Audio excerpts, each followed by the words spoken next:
Si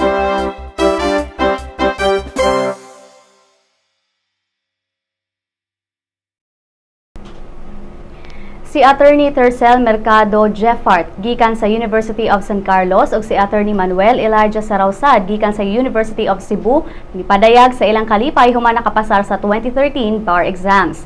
Si Jeffart nilanding sa ikalimang pwesto samtang si Sarausad anaa sa ikaunom nga pwesto. I was shocked yun at first. No, I can't believe it. More ka na bitaw nga kanang kuan nga is it a dream or tinuod gid na siya nga kanang makaingon ka more initial reaction sa imong mind ba. But was I expecting it? There were days nga I would expect the worst, like I would really flunk the bar.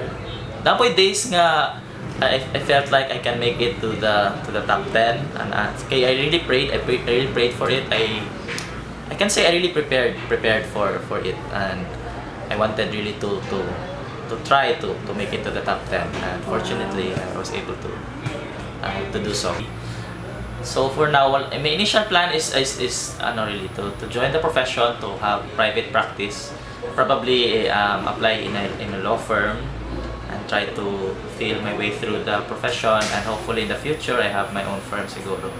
The inner preparation really helps. Like I mean the motivation, inspiration, you really have to continuously inspire yourself. You condition yourself to in fact, I would like to say that you have to condition yourself to be confident in answering the bar, because you have prepared, you have studied for 4 years or more, and I'm sure you already studied all the cases, the significant cases, the laws. So it comes down now to yourself, to be confident in answering, and to be calm in answering, and to pray for of course for God's grace also after your own efforts. First of all, I'd like to thank God. God is my source of my strength. You know, I'd like to thank Him for everything that He has done in my life, especially now this particular gift. And my family, my wife, Alizel, my kids. I have 2 daughters. They are my source of inspiration. Especially when I was in Manila answering the bar, I really had to remind myself of them, my family, and my extended family, my parents, my siblings and their families, and my friends who were there constantly. I know they were praying for me, and I know that their support was felt and was greatly appreciated, and I thank all of them.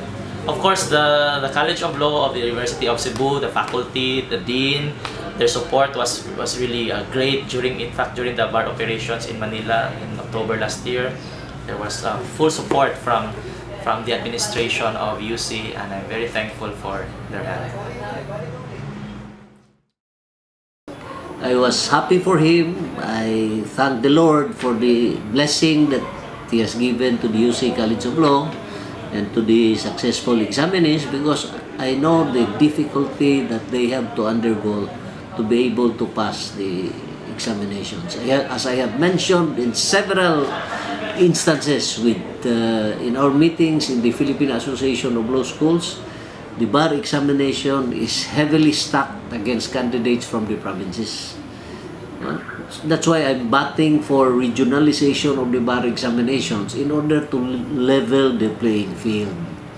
Because if you are from the province, you go to Manila, number one, you spend. And our candidates are working students. So they have to stop working here. In effect, they do not earn income, and they have to spend in Manila. So it's a double whammy for them.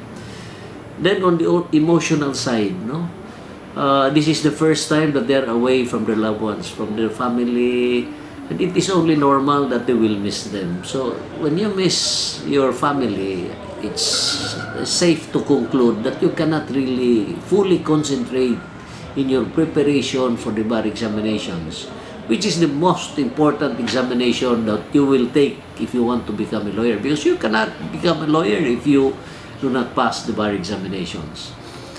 And so I'm very happy for them. I'm very happy for Attorney Go and for the chancellors, the Candice, because they have been fully supporting the College of Law. This is the only school in the country, and I think even perhaps in the whole world, that a deserving student can become a lawyer without spending a single centavo.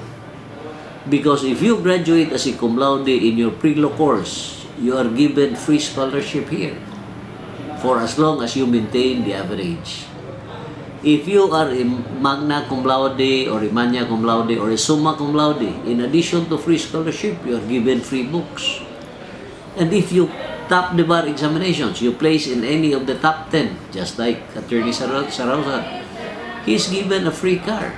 So where else can you find such an incentive? Lakip sab sa mga nakapasar sa bar exam si Ray Chris Panugaling kinsa pangu sa Cebu City Medical Center Personal Services Division ug si Acting City Accountant Mark Rosel Salomon.